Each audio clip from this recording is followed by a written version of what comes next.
This week on Worldwide Gaming, I review GTA 5. We look at the top 10 scariest enemies. Vince vs Call of Duty. And a Mad Max interview at EB Expo. Hello and welcome to Worldwide Gaming. I'm your host Ryan. I'm John. And I'm Liz. Liz, this is the first time you've ever been in the studio. We've seen you last week at EB Expo. What do you think of our awesome setup we have here? I think it's cozy. It's very cozy. We don't have enough dragons, though. We've got to work on that. All right. Where are my dragons? So it's cool, but needs more dragons. Yeah, it needs more dragons. Yeah. Always needs more dragons. So we're going to have a bunch more content from EB Expo throughout the rest of the season because we did get a bunch of stuff there. It was pretty good, wasn't it? Never seen so many games in one place. It was crazy. Yeah. It's pretty nice to see like a big convention like that in Australia. Absolutely. Yeah, It's kind of like a mini E3, or what I thought mini E3 would be like. E3, like. Yeah, it is small, but like it's only going to grow. Absolutely. Yeah, so how about we go to the first segment though, the forecast.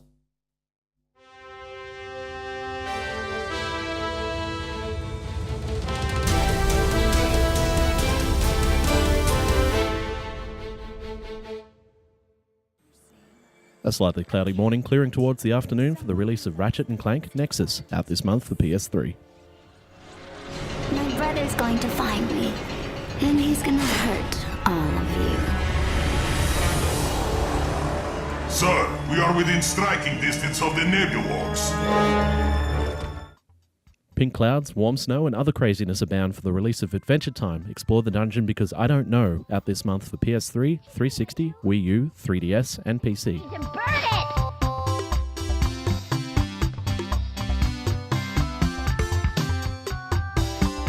강한 공격을 모을 수 있는 능력.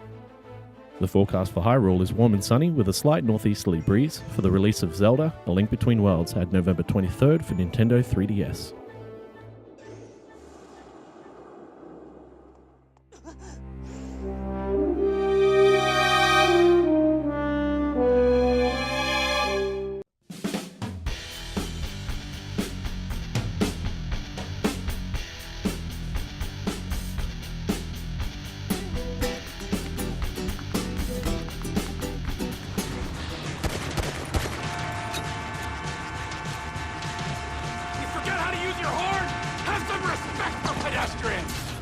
Grand Theft Auto is the undisputed king of open world chaos. However, especially in this generation, there have been a few competitors that have tried and succeeded in modernizing the genre, and giving the franchise a run for its money. Grand Theft Auto 5 brings the return of Rockstar's record-breaking series, and improves it by taking note of what made the other open world games popular and incorporating it into their own game. Trevor 1, ding! Random Thief 0. How have you been? Oh, good. Things been good. No, actually, things ain't been good. The biggest change in GTA 5 is that you're not just playing as one character, but three. You have retired bank robber and family man Michael, street gangster trying to make some serious money Franklin, and finally what can only be described as a psychotic freak Trevor. Throughout the story, these characters will be doing errands for and by themselves, but they'll also team up to take on missions as a team. So how do you want to do this? Run in through the front door, or try to play it smart? Take the fantastic heist missions as an example. You'll start the heist by choosing the game plan. You can usually pick options which will make the heist harder and have stricter time restraints, but you won't need to shoot your way out. Or, on the other side of the scale, you can do it the quick and dirty way.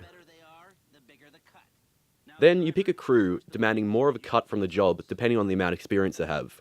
Then it's on to actually playing out the mission, where you'll be able to switch between all three characters to do various jobs and be in different vantage points. The times in the game where you group up to take on missions are the best parts of the game, which is good since there are plenty of missions where you must do exactly that. Don't worry, I gotcha! Open world games are only as good as the world it takes place in. GTA 5 boasts an impressive amount of things to do when not tackling the main storyline. There are a bunch of character-specific stranger and freak missions, which are completely optional side missions, although some of them do cross over to other characters. And, as you can expect, there are still taxi and ambulance missions, and a whole bunch of collectibles. Getting from point A to B is also a lot of fun, as there are a wealth of cars with different performances that almost look exactly like their real-world counterparts, and bike riding and aircraft are thankfully back.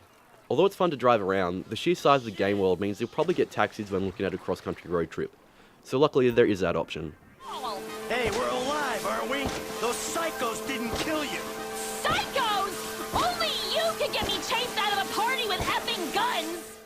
Although the online component came out 2 weeks after release and had a rocky start with server issues, it's now a bit more stable.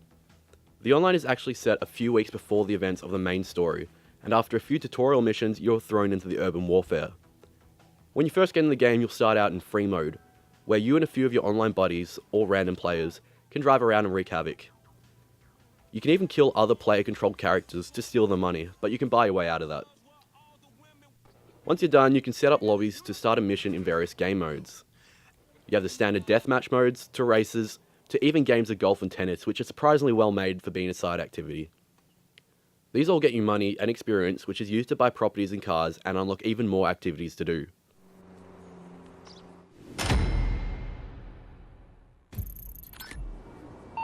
Alrighty then.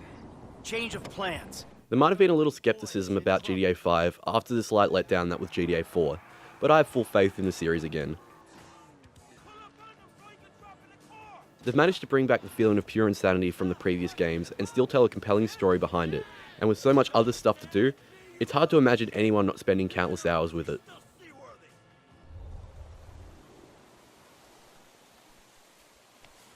It's cold up here. It's an ice pop. Ice pop.